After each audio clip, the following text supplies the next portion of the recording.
Nirvana's Smells Like Teen Spirit aired on MTV's 120 Minutes on September 30th of 1991. None of us could have known that fateful day how drastically the musical landscape was about to change, but we soon found out. Today, Brian, Patrick, and I are going to talk about what it was like being there and watching the grunge revolution unfold and our favorite bands fade into obscurity.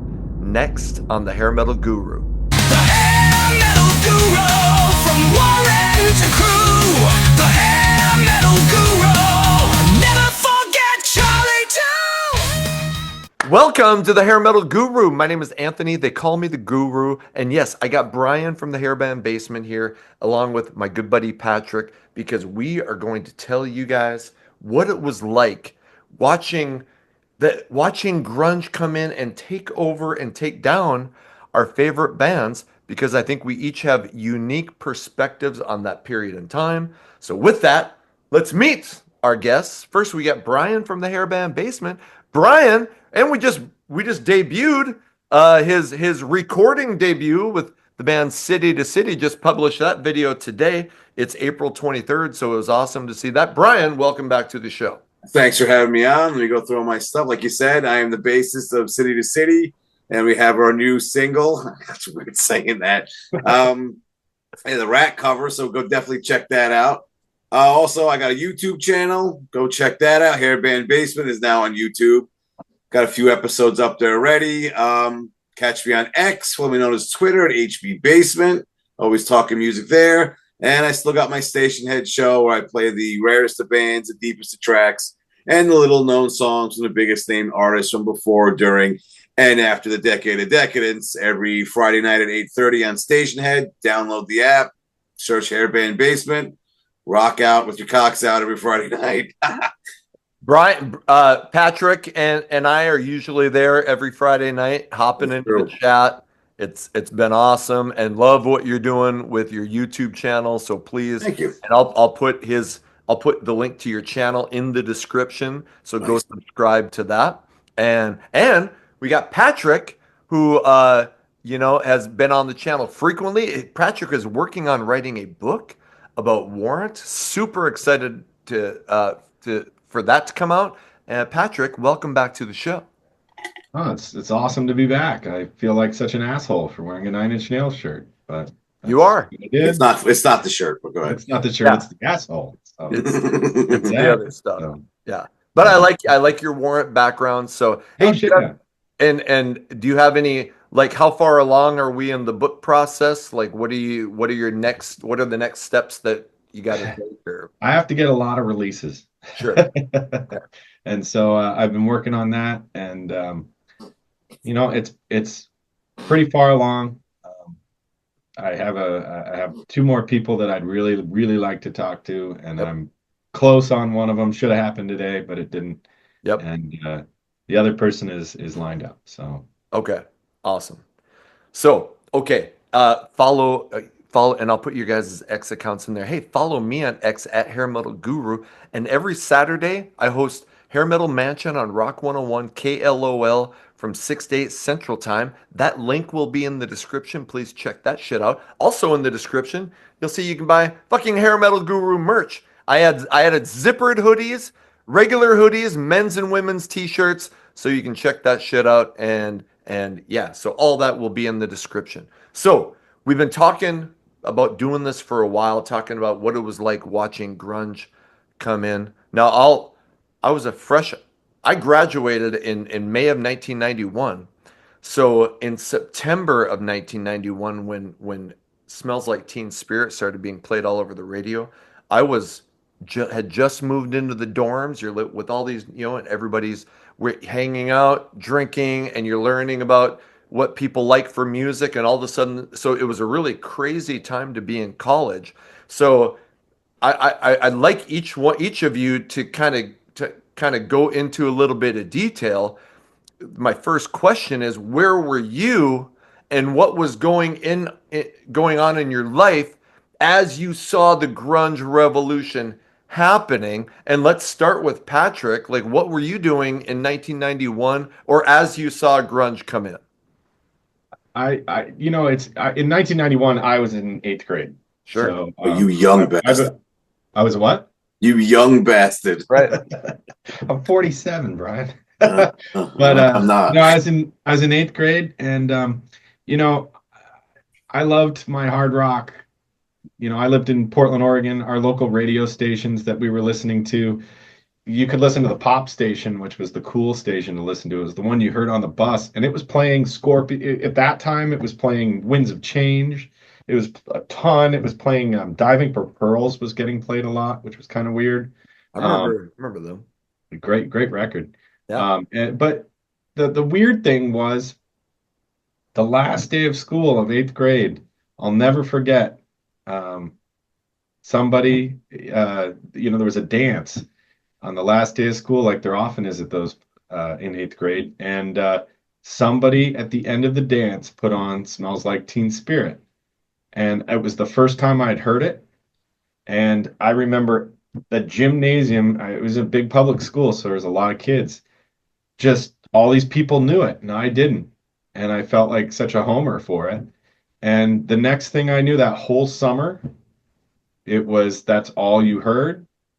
And by the time I made the first day of school, my freshman year, I remember a ton of Alice in Chains and uh, Nirvana and just Soundgarden and all this stuff and I was going, I remember going up to people and going like, "Hey, have you heard, Poison's got a new record coming out next year?" And da, da, da, da. And they'd look at me like I was on crack. So Okay. All right. such bad memories. Oh yeah. Brian, you and I are really close in the same age. You might be a year older. Where were you when Nirvana started getting played all over MTV and shit? Well, I was in my sophomore year in college, Yep. but I didn't have cable in the dorms, and no one else that I knew had it. So if you wanted to watch it, you had to go to the lobby of the dorms. And I never did that. I never fucking bothered. So like hearing or seeing the video all the time, that wasn't a thing for me. I just no idea. Yep. But I remember my friend getting Nevermind and playing it. We're hanging out in his room, and he's playing it. And I remember us really latching on to what was the song "Breed"? Is that the name of the song? Okay.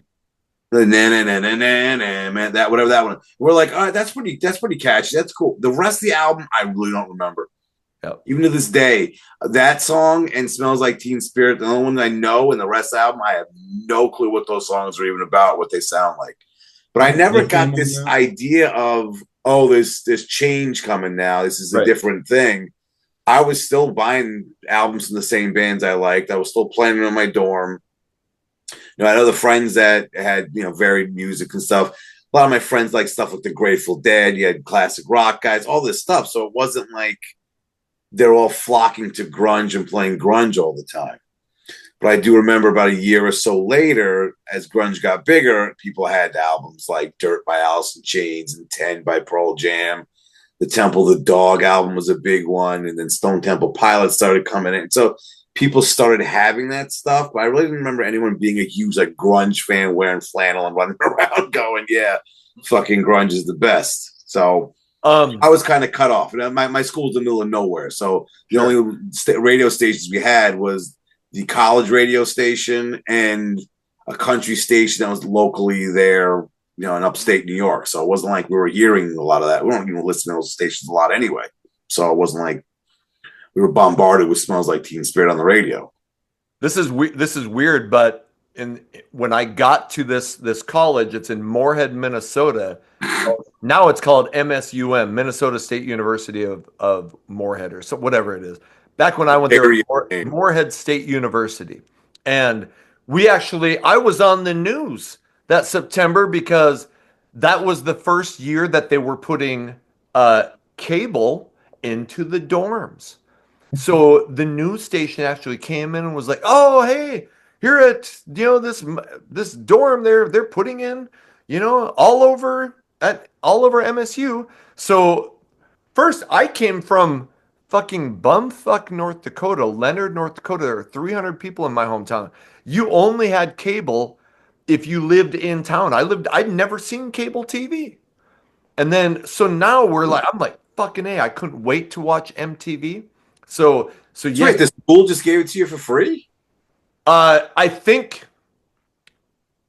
yes in the dorms. Wow. Yeah. So we had to pay for it. That's why I didn't have it. I wasn't Okay. paying a Yep. cable bill every month. I didn't have a fucking job. So, but yeah, Wow. but you know what's weird is Alice in Chains was actually getting airplay in 1990 Mm-hmm. on their first album, Facelift, and we never looked at that as anything other than, hey, here's a new heavy. Back then we just called everything Poison was heavy metal. Black Sabbath was heavy metal. Iron Maiden was heavy, I mean, but yeah, we're like, okay, well, Poison's more glam metal, but they all fit under the metal umbrella. And that's what we thought about Alice in Chains. Yeah. And I liked that. I wasn't like, oh, wasn't rushing out to buy Alice in Chains, but I was like, oh, okay, fuck. That's pretty cool. But when Smells Like Teen Spirit hit, that thing went bonkers. I mean, that album went to like number one and was staying like in the top five for months.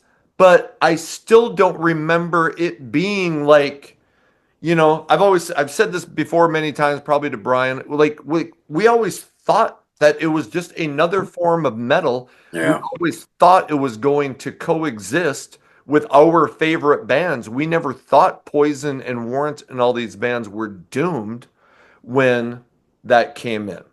So here's my It, next. let Go me say ahead. that because you're right. I remember '92. I bought Dirt by Alice in Chains. I still think is a great album, and I'm buying America's Least Wanted by Ugly Kid Joe. So it wasn't like I felt like, oh, I have to like one over the other. It was just like, oh yeah, they could coexist. They're both rock. That's fine.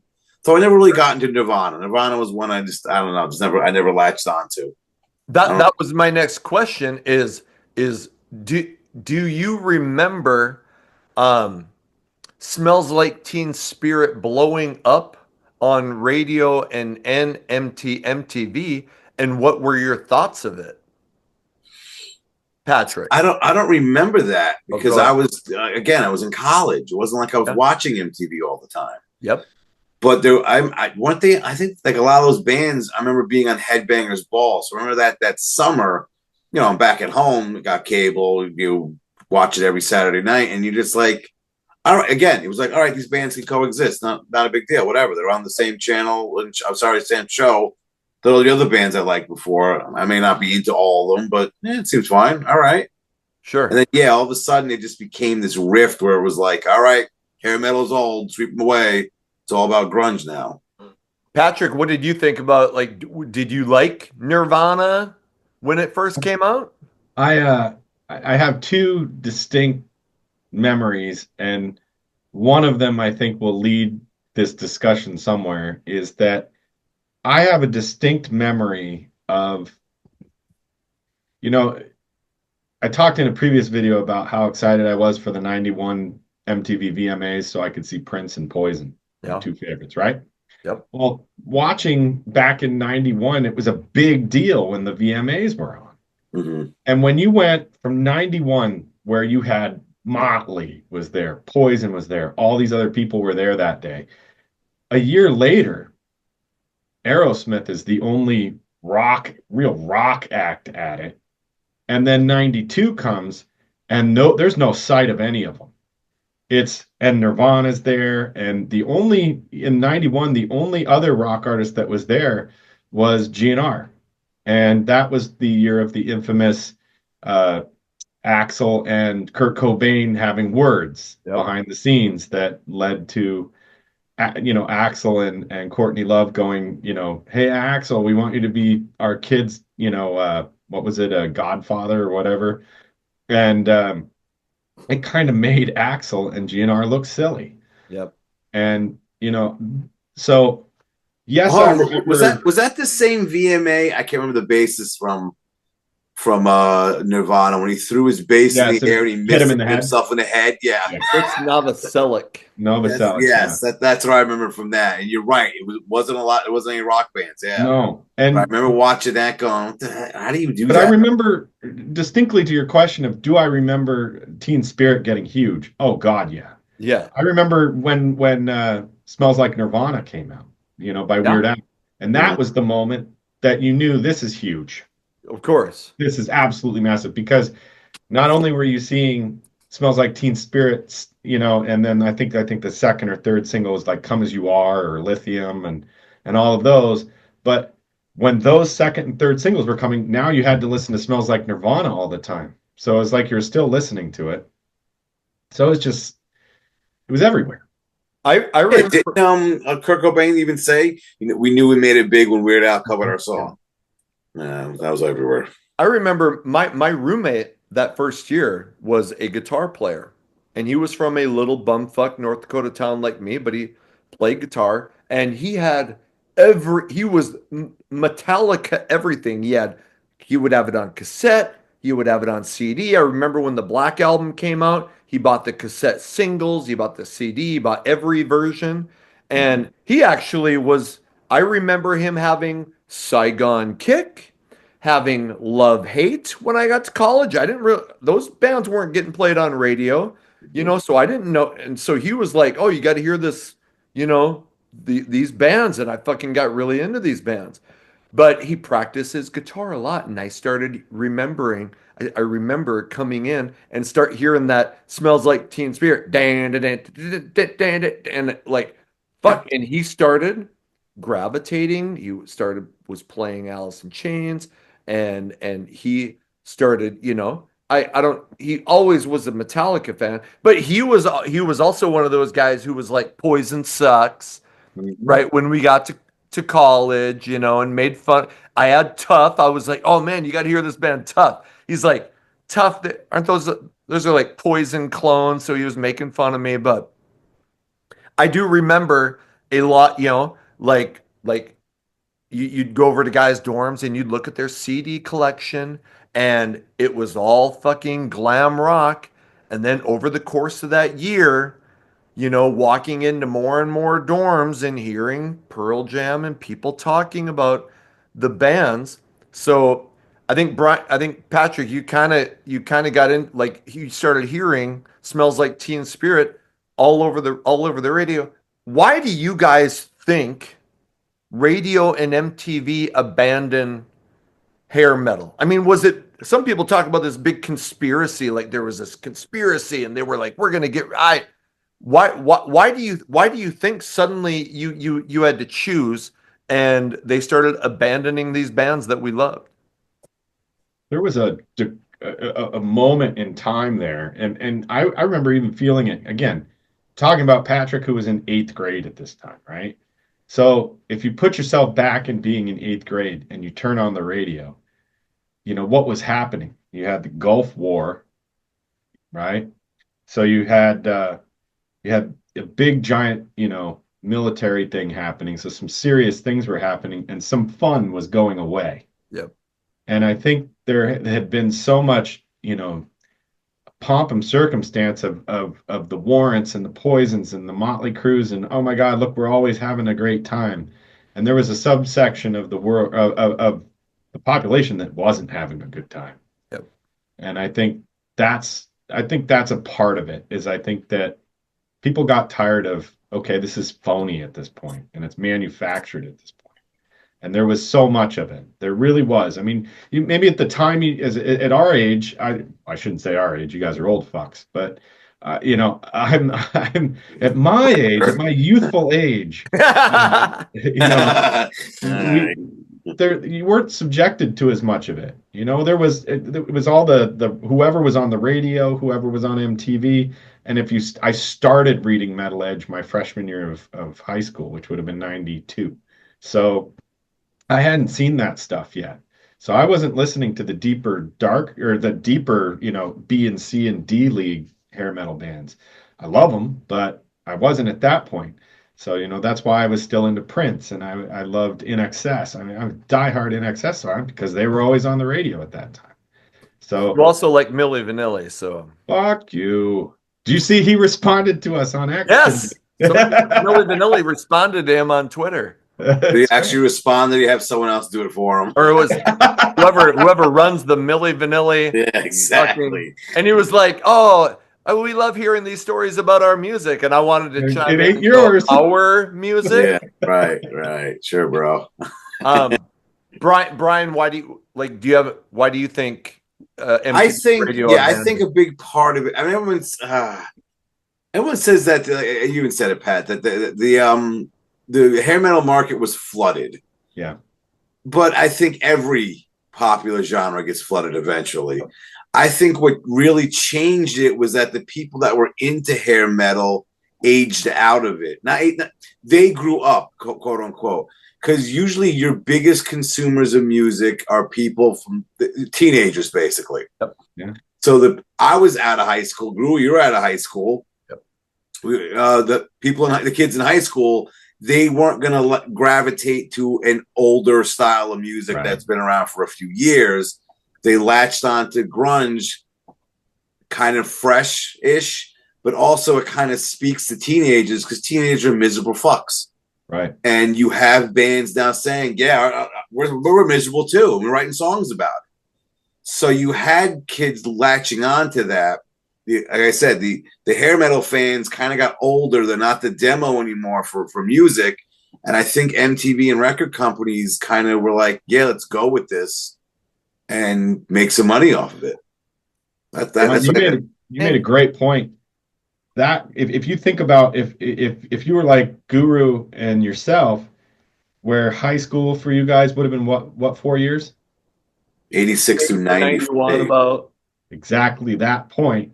I was You in go a sweet off to spot. college, it's a melting pot. You're talking to this guy that loves you too. You're talking to this guy who loves, you know, That is true. whatnot, and you're Yeah. hearing things you've never heard in your life that's fresh and new. Yep. You've heard Poison a million times. And talking about why it was abandoned. In the interview that I did with Reggie Wu from Heaven's Edge, he even said, he goes, we all looked the same. We all sounded the same, and when you look back on it, I mean, look at Slaughter, and I love Slaughter, but in those 89, 90, I mean, your songs were either you had the big anti-authority anthem, then you had, the oh baby, I love you ballad. And then but a lot of the rock songs were like, oh, me and you, we're gonna make it. And it was like, I've heard this, and I mean, like I said, I still love it, but it was getting to be overblown. You had, I mean, we've talked, Brian, in 89, look how many amazing albums came out that year. There's only so much room. There were so many bands being signed.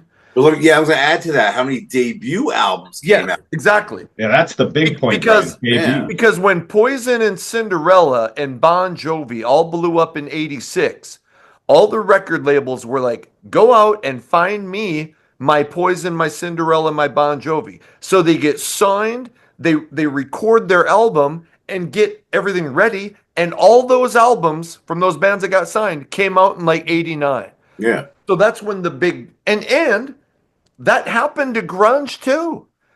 I mean, after all these grunge bands blew up, every record label was like, "Get your ass over to Seattle, find me somebody who wears flannel," and they were all getting signed. I mean, that Yeah. Brian, like every scene that blows up is gonna get bloated because and it's natural. If you're a record label and you're like, hey, look at all these bands that sound like this are blowing up, let's go sign some more of them, and we'll run it through the ringer until that scene ends too. Well, the weird thing I always found with this is that you're right. There was other musical genres that were big. You look at doo wop in the 50s, Disco. and your acid rock in the 60s, disco, Yes. new wave in the early 80s. You have all these genres that start off small, get popular, get overbloated, and then are gone. But no other genre, I don't know why, has this. Like with hair metal has this. All right, this is what killed it. This is the genre that brought it down. Yes. No other genre has that kind of relationship where it's like, oh, here is this type of music. It was big, and all of a sudden, this one came in and killed it. And no one really talks about. I wonder if people are going to bring back Motown. No, no one thinks like that. And I like Motown. No one Love says Motown. Yeah. maybe when's the latest disco? Yeah, I love Motown, but like no one says when's the latest Donna Summer album going to come. No one has said that in over 40 years. But for some reason, hair metal, everyone's like, these bands got to put new music out. Is it going to come back? There's bands trying to bring it back. But other genres, you really don't hear. Even like grunge, you don't hear that. And grunge had a very short shelf life. Let's not make it seem like it was around very short. And it hair literally metal got big in '92, and a few years later, Kurt Cobain killed himself, and that was the end of it. and hair metal or hair metal adjacent had a really fucking long run. Good 10 years. Right around 10 years. I mean, if it's like if it started blowing up in 83 when Quiet Riot came out, maybe 8 years. But Motley Crue came out in 81. But Quiet Riot platinum in 83. And in 91, hair metal was still kind of on top. There's not many. Rap rock didn't have that fucking long of a run. Grunge didn't have that long of a run. Didn't. No. So I think pseudo poppy punk in the late '90s didn't have a long run. Right. A lot of that stuff just kind of came and went, but it's never. No one sits. I don't know how many channels are out there talking about the death of nu metal. Well, you know what's really interesting about the grunge bands? There's two facets to this. The first one is in hair metal, you had like your A-list bands, your B, your C, your D, and then on because it was such a long run, right? Grunge had such a short run that the people really only ever talk about like Pearl Jam, Nirvana, Soundgarden, Stump Temple Pilots, and then you're already starting to struggle to find more. Well, also with that, I hate to cut in, but also with that, out of all those bands, only one of the lead singers is still alive. Right. And I think that hurts because you have a situation now where you're not going to get a new Nirvana record. You also aren't going to have reunion tours. Exactly. You're not exactly. Thank God. And I think you were talking about the nostalgia and like people are still like clamoring for all these these hair metal bands to get back. Well, who has nostalgia for a genre of music that was basically let's talk about how sad we are and how miserable life was. Hair metal was always had that fun, that positivity, and when we look back on our lives, we never say, "Man, I wish I could go back to when my parents got divorced or when my dad was an alcoholic and I could relive that horrible part of my life." Yeah. I want to go back and relive the times when I was partying with my friends and having a blast and not having anything to worry about. And that's what hair metal brings you back to. I did want to ask this. Let me say one thing to that, though, because I said this on one of my episodes, and I could be wrong saying this, but channels like this, mine, people on X talk about it. I mean, you're writing a book, Pat. I don't know if there are like YouTube channels spending hours, endless hours talking about grunge. Right. Maybe there is. Maybe I just haven't. I don't look for it, so I could be wrong. Sure. But it seems like you said, a lot of people get nostalgic for this kind of stuff. Yep. And if I post something on X on an album I'm playing at the time, or something from my radio show or whatever, people always say, "Oh man, I haven't heard that in years. I love that album." Or I still play that to this day. I don't think they hair metal had very loyal fan bases. You had your fair weather metal, happy fans that were like the kids on the bus, that I would have had who like the cheerleader girl loves Unskinny Bop, but 2 years from now she's not listening to it because it's not what's on the radio, right? You have a fair weather fan. But then you had people like me that it's like, oh shit, CC DeVille's got something on his own, I'll buy that too. But you didn't have that for the grunge artists either. You didn't, when Chris Cornell came out with a solo album, like in the, I don't know, sometime in the early 2000s, it got some traction because he was a big name. But it's not like that shit blew up everywhere and people are like, oh, fuck, I've got to go get that. No. People weren't going crazy for that. If Eddie Vedder, he did a soundtrack to that, the kid who went off to Alaska. Into the Wild. Yeah. Great movie, great story. But, I think he won an Oscar for the soundtrack or something like that. those are the rare exceptions for that. But you don't have people clamoring, oh, I can't wait for Mudhoney to get back together. That shit just doesn't exist. I mean, I'm sure there's 10 or 15 people who are excited for that reunion, but Yeah. they didn't have the rabid fan base that the hair metal bands still have today, because there were plenty of people that were like, oh, I don't like Warrant anymore. Yeah, I used to, but I don't. But you know what? Those same people that deny that shit are sitting at the fucking Warrant concerts now going like, oh shit, I love this stuff. Yeah. Yeah. Yep. You don't see that for grunge. When did you guys notice, or when, because we talked about that at first you were like, hey, another form of metal, just another metal band, you know, and when did you notice that grunge and hair metal were like, fuck, you had to make a choice.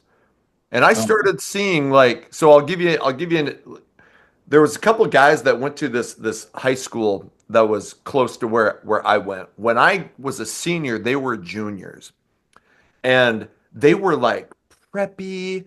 They were good. They were twin brothers, and they were good looking guys, and everybody would like look, and they dressed. I think their family came from money.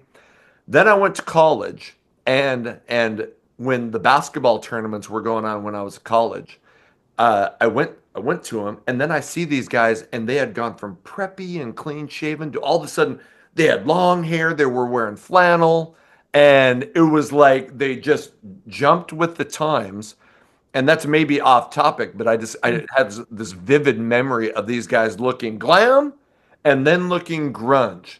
But when did you realize like, oh fuck, like like hair metal's kind of done, and people have decided that it's out and grunge is in? Do you remember like feeling like that? Holy shit. Or maybe you don't. I don't know. oh, I totally do. Go I ahead. remember it to a T. I can tell you that there was a moment that I like to call it was more of like a wake up slap in the face. Was my freshman year of high school, the very first like football game we went to, and I was wearing a Motley Crue shirt, and people were just picking on me relentlessly for that fucking shirt. And I was like, what's wrong with Motley Crue?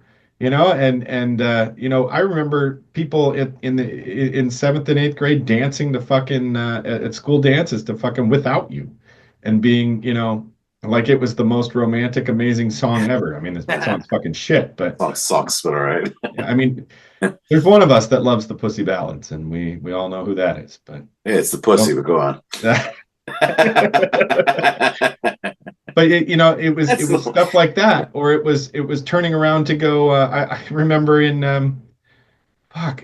'94 or '95 going to go buy Ultraphobic and having to go to 5 different places to find it, Right. because you'd go into the mom and pop music stores and you'd be like, oh, do you guys have Ultraphobic? And they go, who's that? And you'd say who it was. Oh no, we don't carry them.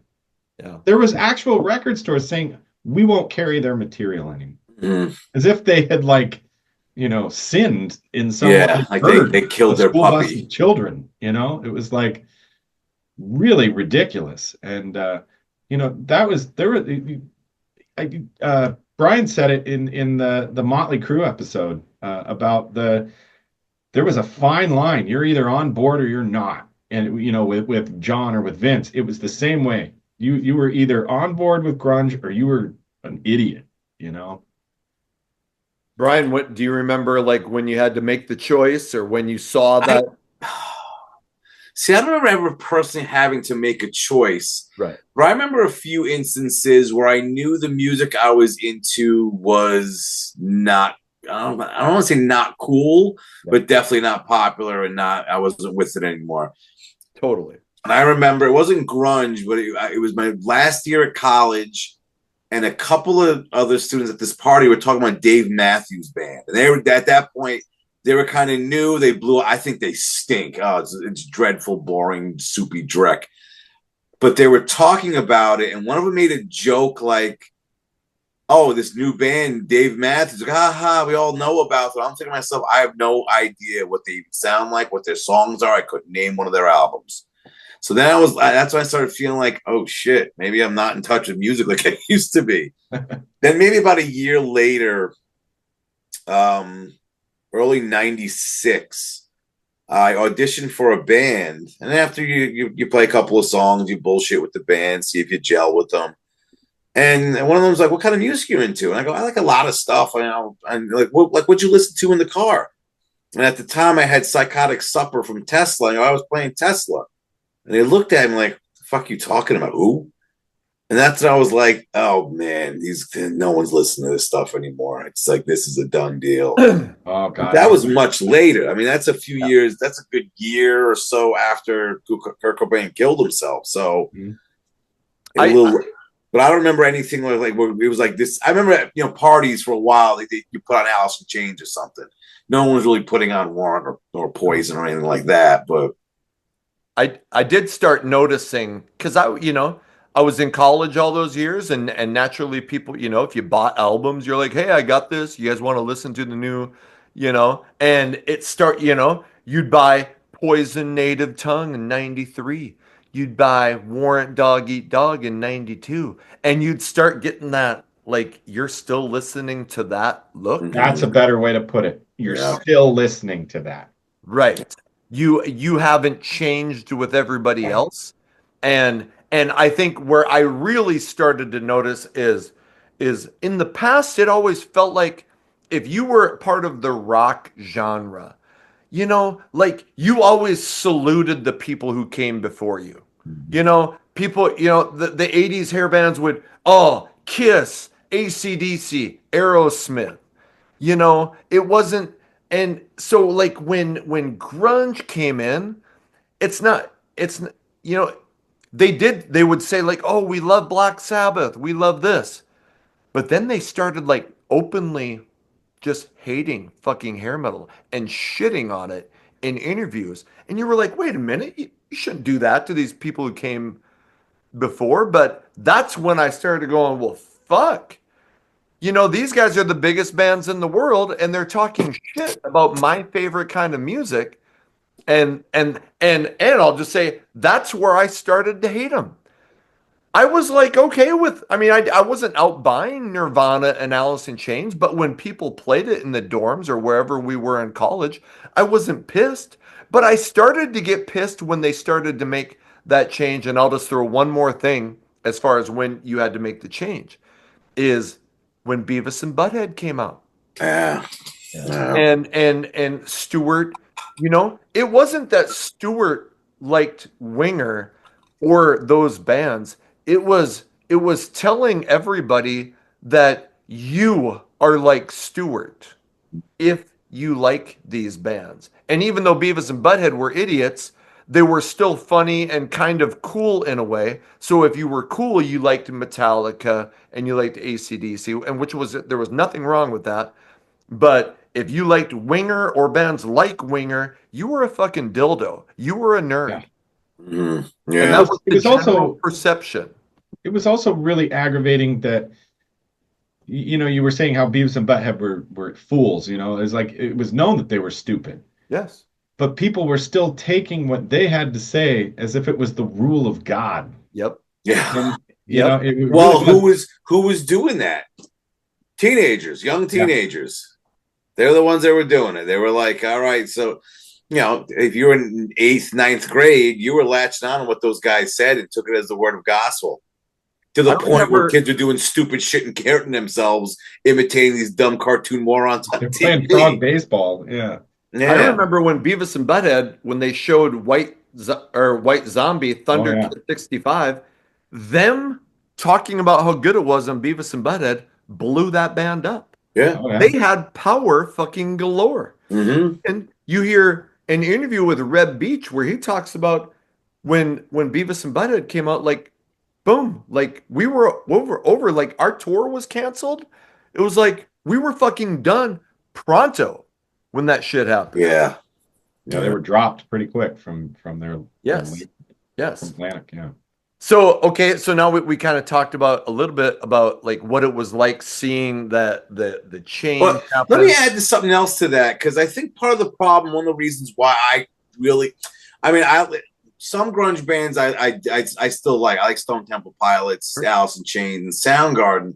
but I think it was the Kurt Cobain and Eddie Vedder attitude of we're not musicians, we're artists. Yeah, Right. fuck And they that. got high on the stink of their own farts. And it was like, dude, calm the fuck down.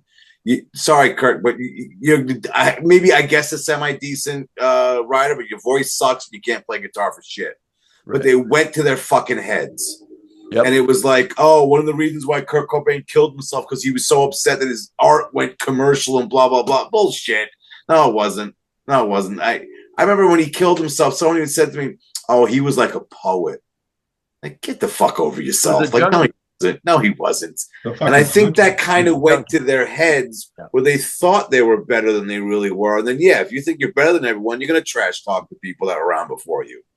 Yeah. And it was, yeah, that was one of the, like, Eddie Vedder, I couldn't stand. Kurt Cobain, I couldn't stand because of that weird fucking attitude of, yeah, man, we're an artist and we're going to fight the system. I'd love Oh, to. yeah, I'd love yeah. if they were alive today,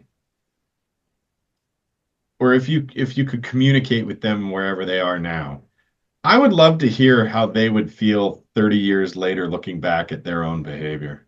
Would they be ashamed of it? I Oh, think sure. Ask Eddie Vedder. He's still around. He's still Well, he's around. still a pompous asshole. Yeah. There you go. There you I go. just- He hasn't changed.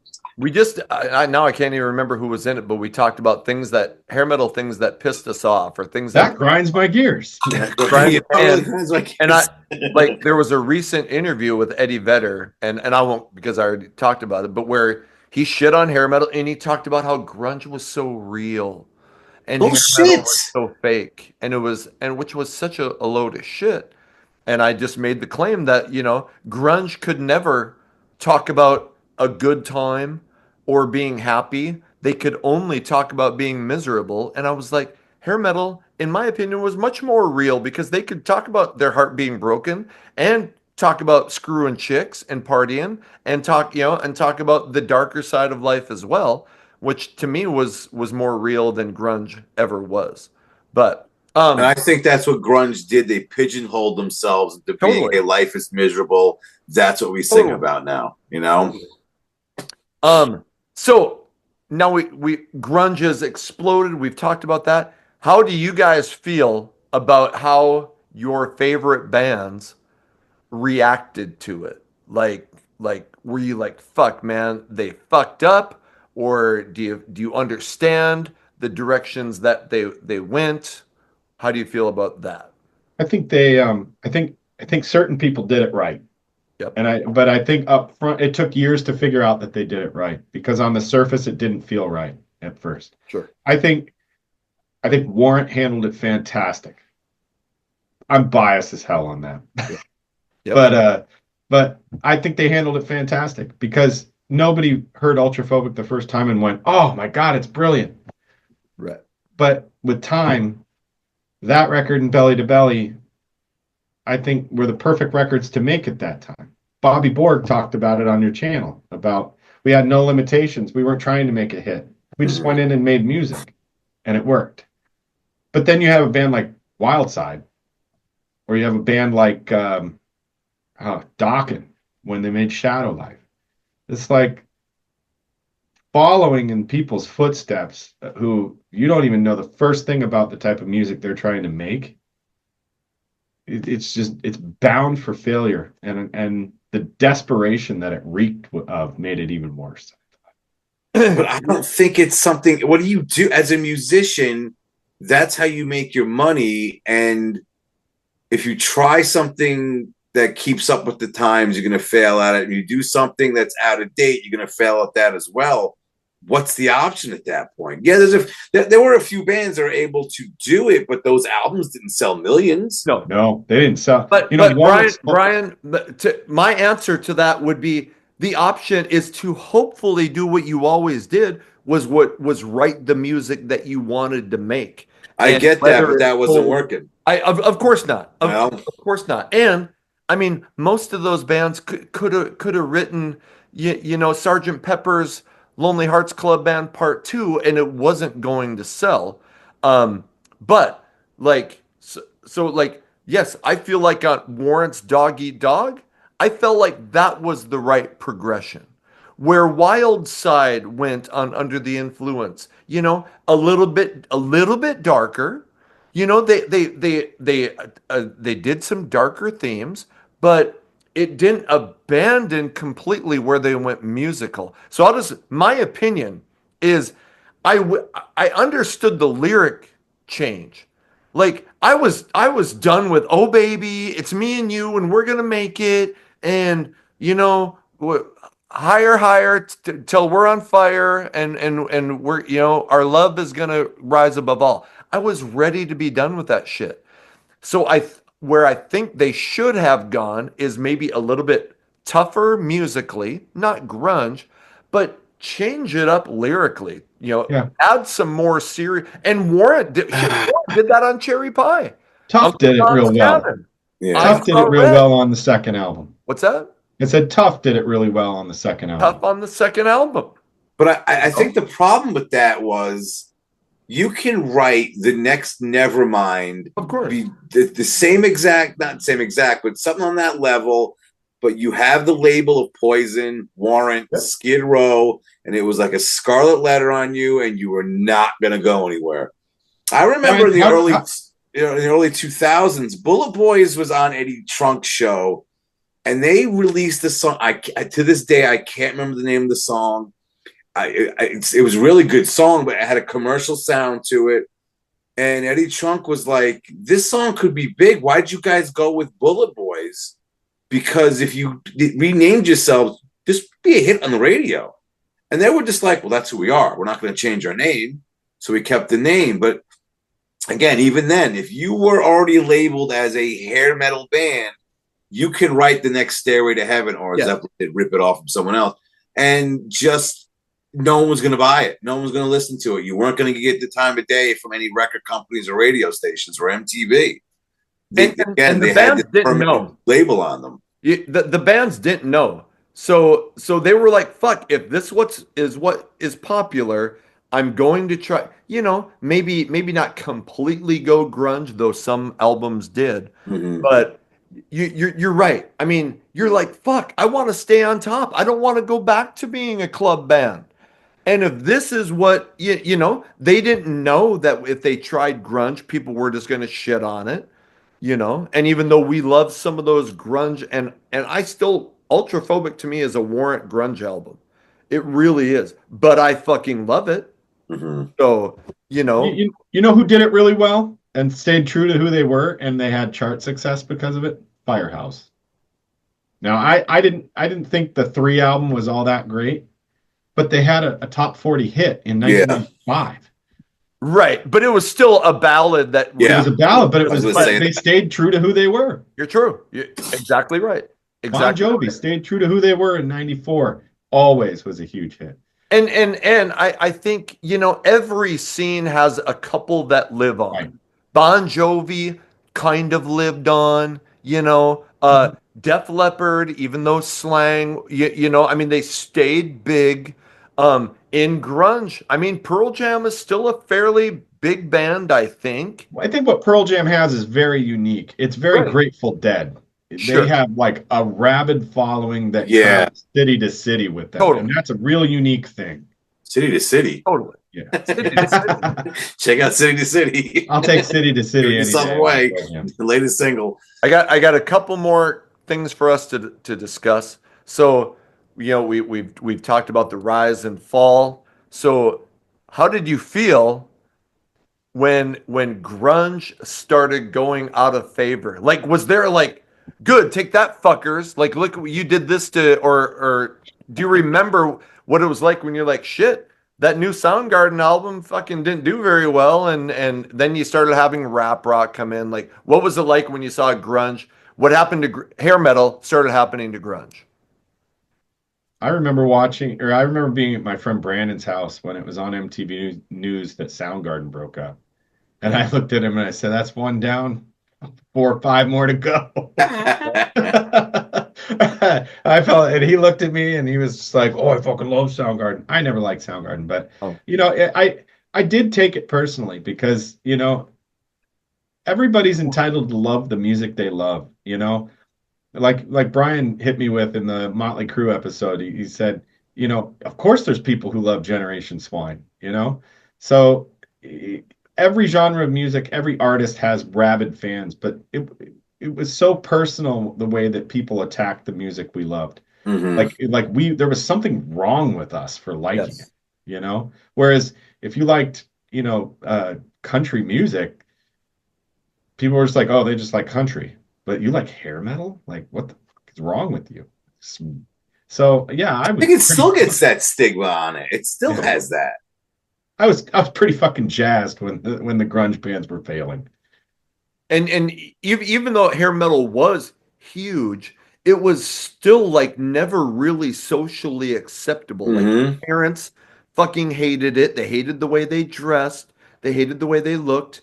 And that's part of the draw to it, I think, was that, like you could look like a grunge guy and be completely socially acceptable. You kind of looked like you were working at a gas station, but hair metal, like you really were different if you were in like nobody was walking around looking like that, and that kind of made it cool in a Right. way, you know so Yeah, but I think that was part of the appeal of grunge, where they dressed like people would dress on a regular day, yeah. working at a gas station or They something like wore the that. gas station shirts. Yeah, yeah, exactly, exactly. You weren't teasing up your hair and wearing leather pants and then going to work, or just going to hang out somewhere with your friends. What that hair metal look was a stage thing, not exactly your everyday, lifestyle, everyday dress and all that kind of stuff. Later on, yeah, sure. When Yeah. they're more like Tesla, obviously t-shirt and jeans, everyone would wear that. You look at late '80s, early '90s stuff; they toned it down with the leather pants and the teased up hair and all that shit. But I don't really remember grunge just being when Kurt Cobain committed suicide. That's pretty much that was the end of it. Yep. But I wasn't like, yeah, fuck that guy. Good, it's No. over. But it was Or like, maybe I was. I was. It wasn't yeah, it wasn't somehow he like shot himself in the mouth with a shotgun. it wasn't like I yeah. Yeah. Right. It wasn't But like I oh, I He remember it had a being kid. replaced. I didn't want that to happen to his no, of kid. course. Yeah, but then again, his kid was being raised by a junkie father, so it And a wasn't junkie like mother. in a junkie mother. Yep. But the thing I just remember another shitty. Like I think at that point, I can't remember if it was this, that pop punk or that the rap rock stuff that took over, and it was like, oh, something even shittier took its place. Wonderful. Here we go. Because if you look, a lot of the popular stuff in the mid to late '90s was just like, I remember just being like, oh god, this is horrible. Yeah. Then again, I was older, so I didn't have the same connection to music like I did in the '80s. But you started, especially in the later '90s, you started seeing stuff like the Spice Girls getting big, boy bands are getting popular. Limp There was Bizkit that was, snow globe had been shook up so bad that you you didn't know, know, it was all over the place at yeah. that point. So you would have country stars getting big. Ricky Martin all of a sudden was huge. You have some kind of dance song would be big. Fucking then you would have some punk like Green Day started becoming big. It was all over the place, and you really didn't have that one genre that dominated. There was no scene. There was Yeah, no see, Good scene. it put, was good all way to over the put it. place. Yeah. Yeah. There was no Yeah. scene. I hear like talking about how they dressed and shit. Like I was looked at my favorite like Kiss. Kiss were to me were superheroes. Fuck. The first thing I remember about Kiss was watching the fucking Kiss movie, and they were superheroes in that movie. The And movie was and I so felt bad. like like our rock stars, I didn't want them to look like me. I didn't want them to look like the guy who worked at the gas station. I wanted them to be something otherworldly, something that I couldn't imagine dressing up like the cover of Look What the Cat Dragged In. Like No. like those guys could do that, and I thought it was so cool that, man, they are doing something nobody else could do. And I always loved that about the image, was that you could, like, if somebody showed up to your high school looking like CC DeVille, they would get their ass beat, you know, but if you were in a band, it was like, fuck, all right, it's awesome, it's cool. But So even then, you didn't do that walking to the grocery store. You no, did that when you went on Yeah. stage. yeah, of course. But you brought up a good point. I want to say around the grunge popularity, we lost our rock stars. Yep. It Yeah. wasn't about being that godlike person on a stage that parties all the time. It was this miserable person that was an addict now and had problems. I'm Yep. not saying that didn't happen the hair metal, but they hit it well. Like, hey, we're having a good time while we're doing it. We're fucking up our lives and doing some terrible shit, but we're having fun while we do it. While you had grunge, and then later, especially the late '90s and early 2000s, you'd have bands that would go on tour and they have like bottled water backstage. What happened to our superstars, the rock stars that we used to make it cool to get into music? Now it's just like, But that's why I think the few that did have a rock star image in the late 90s succeeded with the hair metal audience. Like I know a lot of hair metal fans that loved Marilyn Manson back I, then. I was just yeah, gonna say yeah, He made it look fucking badass, you yeah, know? And you know, whether you liked his music or not, it was like, well, shit, I'll nod my cap to him because at least he's trying.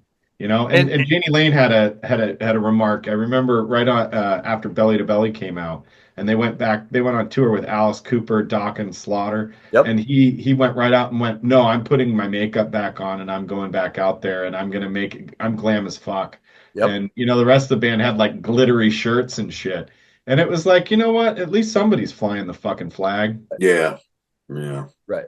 I mean, it did it with Marilyn Manson and shit. Even with some of the rap rock guys, it became okay to be a rock star again. Mhm. Yeah, You're like, you know what? I do want to party, and I do want the chicks, and I want the success, and I want the money. I mean, I always thought it was so contrived. You know, like the grunge bands didn't want chicks, or Yeah. the grunge bands didn't want But they were money, or banging didn't them, I'm want sure. fame. I mean, I always thought that was such bullshit because they were complaining about fame while they're like, okay, here we're gonna be on the cover of Rolling Stone, and we're gonna make our next music video. I mean, to me, that was way more contrived to pretend you didn't want chicks, money, and fame than yeah, to be hair metal, who were like, fucking A, we want that. And we knew that because every regular person wanted that. We all wanted chicks to love us and want to be with us, and we wanted the parties and fame. Fuck. Right. So we were like, when somebody started saying, no, we don't want that, we're like, you're lying. yeah. Of course you're You're lying. right. Okay. So here's why I want to finish it up, and we're getting kind of down to the end. So we're 34, 35 years. It's 2025. It was 34 years ago that Nirvana exploded onto the scene. Have you changed your mind on any of it, or what's your perspective as an adult looking back on hair metal and grunge and that period where grunge took over? I go Pat or should I? I'll go. You know, as somebody who I did not enjoy grunge, I didn't enjoy the music. I didn't find any joy in it really, and I don't consider Alice in Chains a grunge band. Okay, so Fair because I enough. do like Alice, and it's not just because I like Alice in Chains. That would be pretty fucking dumb. But I didn't like Pearl Jam. I don't like Soundgarden. I don't like any of it, and I tried. How could you have not tried? Because everybody around you was listening to it. There was no way to get away from it. I just never got into it. I'm sitting here wearing a Nine Inch Nails shirt because that was completely different. You know, that was Yeah, something that was way out in left field that I liked. And I liked Depeche Mode and I liked The Cure and I like stuff like that. So that made sense to me. That was a lateral move that I could make. But looking back on it, I haven't like I don't have a fond appreciation for grunge. I don't, you know, you don't see any grunge revival tours that are going around because, like Brian said, they're all fucking dead. yeah, yeah. There's no But grunge cruise. yeah, there's no grunge crew. No. God, there's not. And if there was, you'd But just be shooting up heroin and Yeah, crack exactly. It's too. yeah, you fucking just yeah, a be, bunch of junkies in the you'd be Bahamas. talking about how you shouldn't be on a cruise because you know, like it. But so I don't look back on it fondly. I don't look back on it nostalgically, and I don't look back on it as it was a good time because I watched everything that I loved and care about get shit on forever. Brian?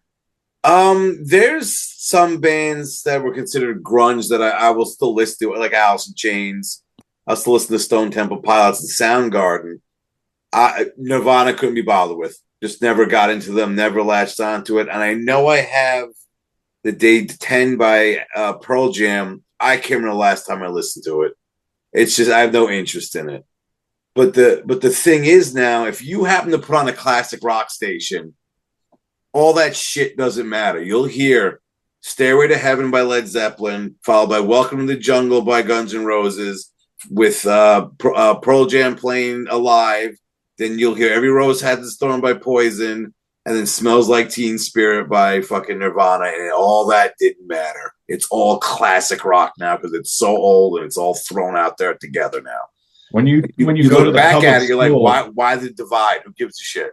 when you go to a public school and you see like 13 and 14-year-olds running around in Nirvana shirts that have no fucking idea what that's about. They're all sorts of shirts. Yeah, you'll see them in Nirvana shirts, AC/DC shirts. I've seen Grateful Dead, all this stuff, and yeah, they have no clue.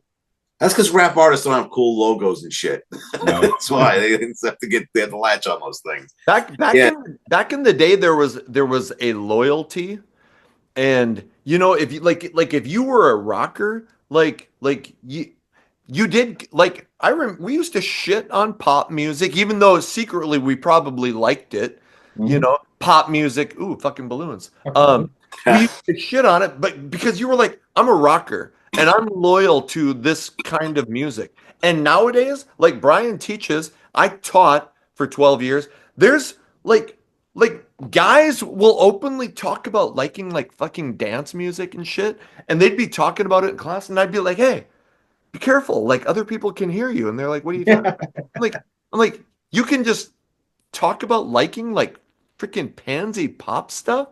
And I'm like, back in my day, we'd get our asses kicked for that. Oh, yeah. So it's Well, that's I think you're right about that. You don't really see the clicks based off of what kind of music you like. There's no And rocker group anymore. yeah, but also you'll have a 17-year-old likes all sorts of stuff or whatever, or they know things because it's on TikTok or some other social media platform or some shit. I mean, personally, for me, yeah, when I was in high school, it was like I like the bands I like. Any other type of music is like no. yeah. But when I went to college, I started getting into more classic rock stuff, and then when I started playing bass, any kind of music that had cool bass in it, that was like, all right, I like this. I don't care what the genre is or who's doing it or whatever. But I mean, now that I'm in my 50s, it's like, and Jay has said this numerous times. I don't give a fuck what people think. Right. I like what I like, and that's it. I might have my reasons why I like it, but I don't have to fucking explain it or justify it to anyone else. And at our age, we don't care about that kind of crap anymore. Nope. When we were 17, yeah, it was like, oh, you like that? Well, that sucks. I like this. And some other kids, well, that sucks. I like this. And sit. We're past that. We've matured out of that kind of crap. I think for a long time I held a lot of animosity towards grunge because I really took it personal, and mainly for the way they almost were gleeful about watching the downfall of hair metal. At least some of those guys, the Eddie Bedders and shit like that, who would shit on hair metal and basically say, "I'm glad we killed that scene. They were so fake." Blah. Blah. So I always was. And I'm with Patrick, I never got into it. Like I started listening to bands like Gin Blossoms and Soul Asylum, but I continuously was buying all the fucking hair metal albums Mm. in the mid 90s when everybody was bailing on it. I was like, nope, New Warrant's coming out in 95. I'm getting that. New Dokken, whatever. So I always and that's where, that sense of loyalty. Like I've always told people, like if I felt you were really important to me at a period in life, like I have a hard time going, no, I'm not going to buy, I'm like, I feel like I should buy your shit, even if I'm pretty sure I'm not going to like it, because I was loyal and you were important to me at some point. So you get older and you're like, fuck, I don't need to hate grunge, but there's still just this part of me that is like, why did you have to shit on what I loved? That was Yeah. the only thing that really got me pissed off about the grunge movement. I wasn't upset that there were a new style of rock. It was that they had to say that I was less of a person. I was like fucking Stewart from Beavis and Butthead if I liked what I liked, and I hated that. So with that, I think that's a cool discussion about what it was like being there when grunge come in. Do you guys have any final comments you want to go before we wrap it up? I'm just Nevermind is an overrated album. There, I said it. Can we I'm went gonna through the ditto whole that that. whole show and no one said that? Right. Fuck Nirvana. I never understood why it was so big, but Yeah, you know, it's if you love grunge, more power to you. You sure. know, I I I mean, yeah, teaches care all. less. Just realize that it's all music at the end of the day. It's all meant to be entertainment, Right. and you know, enjoy what you like. You know, And and don't ever let anybody tell you that what you like sucks. I kind of wanted, and I'm glad you and I kind of want to make this point, like the people who loved hair metal and then in 92 we're like fuck hair metal, Fuck grunge is them. where it's at. I'm like, you know what, like you're kind of just as fake as those grunge bands are, you would just abandon, like there's no like grunge, but when guys started saying, oh, you're still listening to that, like, you were listening to that too 2 years before. Mm-hmm. So, okay. Hey, I appreciate you guys coming on. We would love to hear in the comments, like, hey, maybe what was your perspective of seeing grunge come in, and how did you feel about seeing the tides change from hair metal to grunge? Let us know what you think in the comments, and tell us what you thought about maybe some of the things that we talked about. With that, it's time to say goodbye to our guest, Patrick, who is writing a warrant book. Always great having you on, brother. Love you, brother. Thanks. Awesome. Brian from the Hairband Basement. Always great having you on, man. Thanks for having me on. Let me go real quick through my stuff here. Got a YouTube channel, Hairband Basement. Check it out. Find me on X, formerly known as Twitter, at HB Basement. And catch the Hairband Basement. I'm branding myself. Catch the Hairband Basement radio show on Station Head. Download the app. Put in the name. Enjoy some music. Awesome. You will see me and Patrick there usually every Friday. Hey, follow me on X at Hair Metal Guru. In the description, you'll see the link to my radio show, Hair Metal Mansion on Rock 101 KLOL, Hair Metal Guru merchandise. And you also have the option to become a member. You get early access to some of the videos, you get first response to comments. And hey, whatever you can do to support the channel, I just appreciate you being here. Until the next video comes out, my name is Anthony. They call me the Guru. Take care of yourselves.